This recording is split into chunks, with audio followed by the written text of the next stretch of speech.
बाप और बेटे रूह कुद्दुस के नाम से आमीन। मसीह यीशु में आप सबको शालूम। आज की पहली तिलावत मुक़द्दस पौलुस रसूल का खत तस्सलुनीकियों के नाम और उसके चौथे बाब में से ली गई थी।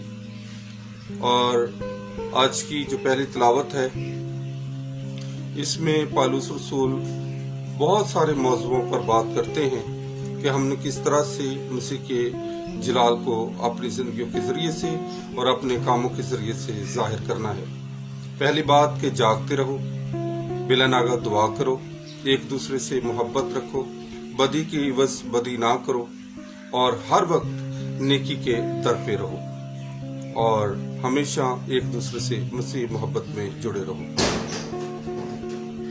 खजरमों को नसीहत और काम हिम्मतों को दिलासा दो और कमजोरों को संभालो। जिस तरह से मुक़द्दस पौलुस रसूल का खत दो बड़ी बातों को, दो बड़े मौज़ूआत पर बात करता है, आमदसानी और शुक्रगुजारी। इसी तरह से आज पौलुस रसूल जो है हमसे ये बात करते और नसीहत करते हैं कि हमने किस तरह से एक दूसरे के साथ रहना है।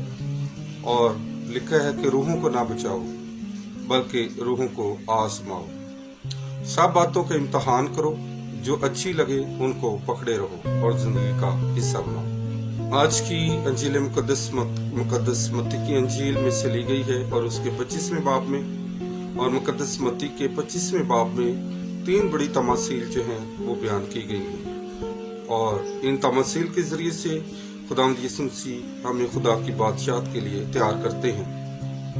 पहली तमसील 2 गुलामों की है, 10 कंवारियों की है और उसके बाद कंतारों की तमसील जो आज बयान की गई है। तीनों तमसील में वफादारी और नेकी, साबित कदमी और ईमान का प्रचार किया गया है। आज जो तमसील हमारे लिए कंतारों की रखी गई है तो इसका मतलब ये है कि खुदा ने जो लातदाद हमें खूबियां दी हैं, हमने उन खूबियों को बुरोकार लाना है और उन खूबियों को साथ रहने वाले इंसानों में शामिल करते हुए उनके साथ उन खूबियों का मुजाहरा भी करना है। मसीह खुदावंद हम सबको ऐसा करने की तौफीक अता करे। आमीन।